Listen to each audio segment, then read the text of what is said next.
I'll take you through a very short process to solve your issue of your computer search bar is not working. So to do this very simple. You just have to, for example, you want to test this. You can't see you can't hear. You type your whatever I want to search, but you see that it's not working. And also you can't see your Wi-Fi to even type your Wi-Fi code to it's not working. So what to do is that you have to combine this shortcut. So Windows R. Yeah, then you copy this command or this code. Right, then you copy it. Then we can paste it in here and click on OK. Then for some time, when it's done, then you come back here, type, you see that it's now working. So that's a simple step to solve this issue.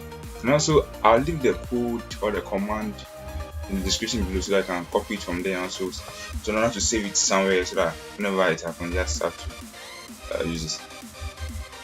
And also, don't forget to subscribe so that I can keep tuning in whenever I post any video. Thanks so much and let's go to bed. Have a good day.